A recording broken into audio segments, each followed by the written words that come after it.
Keith Ivey, what's up, man? It's been a long time. How you It has been? been a long time. How are you doing? Man, I feel like we did this before. Yeah, deja vu all over again. Yeah, so I haven't seen you in a while, man, and it feels like 10 years because, the last 10 months has felt like 10 years. Yeah, But we used to hit the networking circuit pretty hard. yeah. Might seeing you in Decatur one week and then Atlanta the next week and then Kennesaw the next week and Hiram the next week. Alpharetta, I've got to That's throw right. Alpharetta in there. That's right, Alpharetta. All over Yeah, the place. All over the place. I think we were one of a dozen people that might have hit every circuit, yeah. you know. But it was fun. Are you ever wanting to get back to that? There are times when I really, really miss it, but I get over that when I actually get in the car to drive somewhere to go to one, and I'm going, I don't miss it that much. In fact, I only go to one networking event right now live, and it's because so many of my friends go there. In fact, I tell them when it's time for me to do my 60 seconds, I stand up and say, I'm a hypnotherapist, but I'm here to have drinks with my friends. There you And go. that's all I'm doing here. 15 seconds. Is it now? You still go to now? Yeah, now. Yeah. To go to the MBA's Thursday networking event. Yeah. Is that with Michael? Michael Lindsay? Yes, Yeah. yes. He's Yeah. the Michael's there. president-elect, actually, the NBA for Yes, 2022. I did not know that until this past Thursday. Congratulations to him. Yeah, it's Yeah. exciting. We're He'll do excited. a great job. Yeah, we're excited for him. He's really good at that. And we're excited for that. But I miss it. I miss going face to face. It's my thing. I like having fun, and the money's in the mingle.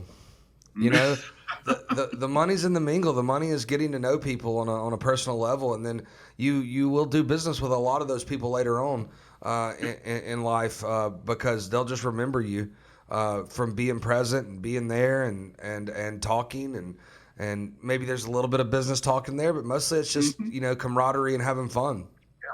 Well, I think when most of us go to a networking event, there's very few people in the room that need what we do that day. When I walk into a networking event, go into now, I do not assume that there's anybody in that room who says, golly, Keith is here. He's a hypnotherapist. I really need that.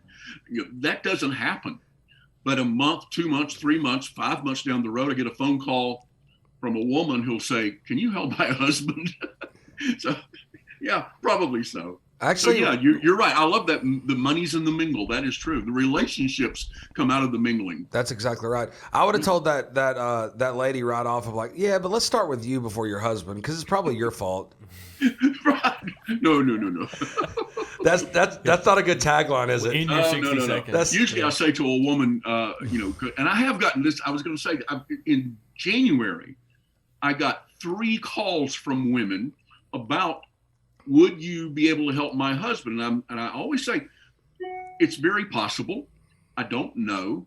But in order to know that, I really need to talk to them. And it says a lot about them that you're calling me and they're not. Sure. So I can't help them until they want to be helped. That's exactly right. So your company is called Journey Inward, Journey Outward. Journey Inward, Journey Outward Hypnotherapy. And tell me about how you got started. This podcast is called Burn the Ship.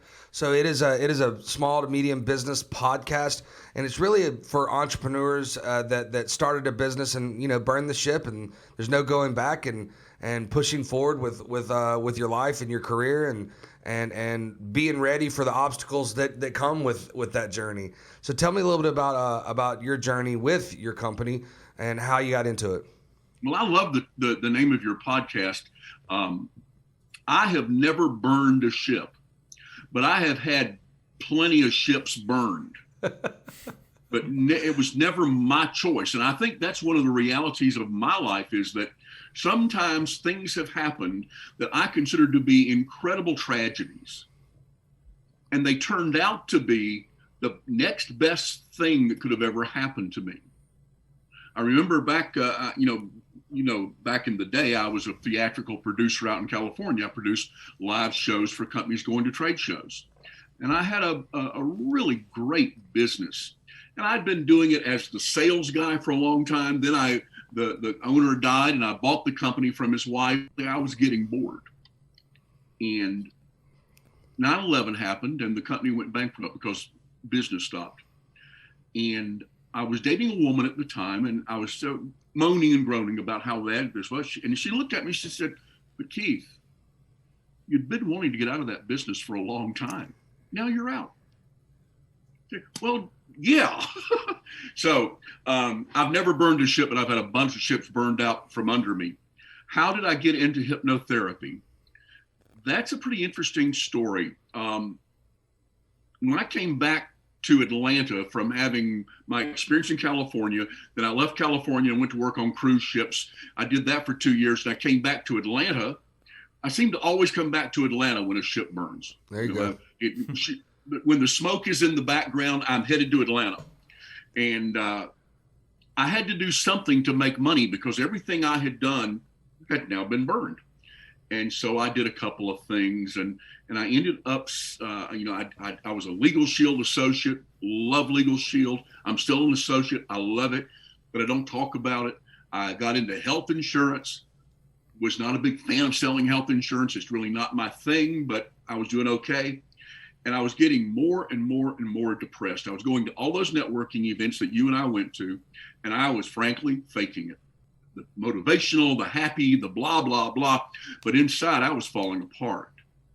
And I'm a damn good actor. And nobody knew, because I was never going to say to, you don't go into a networking event and people say, "How you doing?" "I'm just really falling apart. I just don't know if I'm going to make it through the day or not." That's the guy I want to do business right there. You want to talk about? Yeah. Hey, you know that guy that's walking around saying everything's falling apart? I'm doing a 1-to-1 with him tomorrow. Yeah. But that's the thing about networking event. When we go into a room, we never know what's going on in the lives of the people we're talking to. No, you don't. Which means we really need to always be loving and kind and gentle with people, because we don't know what battles they're dealing with that very moment. Well, I mean, they're faking it. Going on that, you don't know the person that you're walking in a gas station or that's pumping the gas across from you, what they're going through at the time. And, that's one of the things that I said, I always forget the date. What was the date? The Hawks game, 14th. March 14th. We went to the last NBA game when everything, the dominoes, fell for COVID and the shutdown and all that. And that next Monday I came in and was like, look, this is real, and there's going to be some weird stuff happen this year, and you just got to be kind to people, because you don't know the stress they're going through, and it's going to go a long way in your business, and it's going to go a long way in your personal space to just be kind to people. Absolutely. You're right. Absolutely. And maybe that's the thing we've learned from the experience we've been going through lately. Like I say, I was faking it, and nobody knew what was going on with me except one person. There is one person in my life that I cannot kid, and it was Angela. Angela is a hypnotherapist, and one day at a networking event, she came up to me, she put her arm around me, and she whispered in my ear, "You need to book a session with me." I said, "Okay, I'll do that." Never did. I just blew her off. And it's in another networking event, she came up to me, she says, and she puts her arm around me, and she hugs me really tight, real tight. And she says, "Book the damn appointment." So I did. And I did it primarily to get her off my back. So I went to see her, and I sat in her chair for an hour, and that hour changed my life. She saved my life. And I went to see her off and on pretty much every Friday for a couple of months. And at some point during the process, I said to her, "Do you believe that I could learn to do what you do so that I could help other people like you help me?" And she said, "I think you can." And so Angela led me through the educational and the certification process. And that's how I got started. I got started because it saved my life. And that was and what, now 2 years I ago? work with people who need their lives saved. That was like 2 years ago, right? Yeah, 2 years ago. Okay. Well, it's a wonderful way to enter a business because it's helped you in ways that you probably can't even, explain fully. But it's a wonderful way to enter any business that business helped you out that much. You wanted to do it. Right. And it is absolutely a great sales tool when you're trying to sell that product because it helped you. And it can help other people. I also don't even think it's always a conscious thing, too. The conviction that you have when you talk about your product sometimes isn't always conscious to you. Like the belief that you have in your product is sometimes fabricated and sometimes very, very organic. Whether that be from the belief in the people that stand behind that product or because you've used it personally yourself. There comes a point with any product when you're really fully invested in the sales cycle of that product that you're all in, and the way you talk about it changes. I think every one of us have realized that in our merchant services journey because of the value that we bring away from credit card processing, the support that we bring to businesses through several avenues, including a podcast that highlights our clients and referral partners.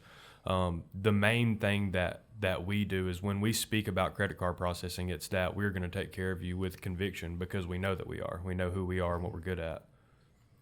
Yeah, and look, at the end of the day, credit card processing is boring as all get out. I mean, it's when I would stand up in networking groups and do my 60 seconds, first thing I would do is go, all right, everybody get excited. I'm about to talk about credit card processing. Because it's just not the funnest thing on earth. But if I can, help somebody out in what they do, and really it's the environment we have built, not just me, the guys that I've brought on and really carried that torch we're going to help people and people will come and do business with us. And it might be tomorrow. It might be 2 years from now. It might be 5 years from now. The first thing they met with us is one business, and in 3 years, they might be in a totally different business. And that happens all the time. Our biggest testament. Yeah. I mean, our biggest testament really is when a customer leaves us, we don't handcuff them. They're not on a contract with us, which is a rare thing in the conventional credit card processing world. Most people have 3-year contracts. We don't do that, and they leave us, and within the year they call us back and go, hey, I want to come back with you. And those are kind of our badges that we love, is when people come back to us. But look, at the end of the day, credit card processing is just not sexy. The podcast is sexy. It's fun, and we talk about that a lot now because it's just fun to talk about. But it's not as cool as hypnotherapy. I promise you that. How did your training start? So you're at this point where you're completely sold on the product from a personal use standpoint. What does the beginning of that training look like? Well, you enroll in a school. And I was very fortunate in that Angela also taught a certified course in hypnotherapy. And so I could actually study hypnotherapy with my hypnotherapist, which is somewhat unusual. Very often when you decide to become a hypnotherapist, you have to go to another school with people you've never met before. And I was very fortunate in that. And in fact, Angela still teaches. I'm still teaching her hypnotherapy class once or twice a quarter now. So you enroll in this class, and it's very intensive, and you study the theory, the theory behind hypnosis. You study the vocabulary, because hypnosis, like any other profession, has a vocabulary. So you study that, and then you start learning how to do hypnosis. And you basically bring in clients that are friends of yours, and you do hypnosis with them and on them to practice the skill that goes into doing it. And then you decide, how are you going to go forward? Are you going to have a practice? Or are you going to do it part-time? I decided I was going to open a practice and do this full-time. So, you study on how to do that. And I'll guarantee you, becoming a hypnotist is a lot easier than building a hypnosis practice, because a hypnosis practice is just like any other business. It's got the same moving parts that credit card processing has as a business. You still have to get the clientele. That's a fact. Yeah. And that makes it turn into the exact business as everything else is. Hey, now I got to build the practice, right? Just just because you can cook a donut doesn't mean you should own a bakery. That was one of my old sayings. You still have to get people to buy the donuts. Yeah. Let me ask you a question. So, because I just don't know a ton about hypnotherapy, but is it something like, I would never, if it's just a regular therapist that is you sit on the couch and you talk to him, I would never really want to go to a therapist that was in my inner circle for multiple reasons, not just for me, but for them too. They're giving their outside perspective of what they know about me. But if it's a complete stranger, they're totally separated themselves from you and anything else. They're just giving their professional opinion, and they're doing what they do on a daily basis. Is that the same thing with hypnotherapy, you think? I think to some degree it is, because people who've never been to a hypnotist don't know how it works, and they don't know how a hypnotist works with them. And so, yeah, I'm sure that I have people in a networking group who would go to see Angela before they'd come to see me because they don't know Angela and Angela doesn't know them. I get that, and I think that's totally fine. The reality is that people don't come to me like they would to a psychiatrist, where they dump all of their problems on the table. A hypnotist does not even need to know what you think your problem is. Because when you come to me and say, I've got a problem, in my head, I'm saying, at some point, I'm going to have to tell him that's not his problem. It is a symptom of a problem. And a psychotherapist may want to deal with that problem. A hypnotist wants to deal with the cause of the problem. So I won't spend a lot of time dealing with the problem. I go, okay, where did that start? That is a symptom of something going on. It may have been when you were 2 years old, 3 years old, teenager. That's where we go in hypnotherapy. Are more of those problems more subconscious? Is a part of the art of that identifying those problems and how to break those down subconsciously? I understand from your training perspective, how do you kind of decide how to use that tool of hypnotism, and what part of that plays into how you break down these barriers for people subconsciously? Very often the presenting problem is, I just don't feel good. I feel stuck. I know I'm better than this. I know I'm capable. I know I'm good at what I do, but something is keeping me from doing it. So then the process is to have a conversation with the subconscious mind. And then I will do a hypnosis induction, and I will converse with the subconscious mind and say, what do you think is the thing that is causing Mark or Mike or John to feel stuck? And then I'll be quiet. And then the client will begin to have a conversation with me about that thing that the subconscious mind is bringing up, to say, let's look at that. I dealt with somebody that was a hypnotist when I was, in my later teens, and I actually saw this person hypnotize people, but I could never get to where they were. What do you say to when some people were, because I could see that they were, going on the same plan as what the hypnotist wanted, and hey, you're going under and you're talking to subconscious, but I could never get to that where I went under. I was still, aware of everything that was going on, and it was my conscious mind that was talking. Well, in hypnosis, the client still hears on around them. In fact, I may say to a client, if there were street noise, I'd say every noise that you hear helps you to go deeper and deeper into your subconscious mind, in your hypnosis space. The sound of my voice, the sound of that truck that goes by, they're still hearing everything. They're not unconscious. They're still aware. But they have just given the subconscious mind the freedom, the opportunity to come up and to work and to play with us. Isn't there some type of test you can do as you're looking, like, I think it's something I read it in a book, but it's like people look at the roof and you see kind of how their eyes, the movement of their eyes is very related to the ability to be hypnotized? Well, my theory is that everybody can be hypnotized except two people. There are two people who cannot be hypnotized. One is the person who is mentally incapable because of the way their brain is structured. So if a person is going to be hypnotized, one of the things I say to them, if you want it to happen, it will happen. If you want it to happen, it's going to happen, but you must want it to happen. Okay.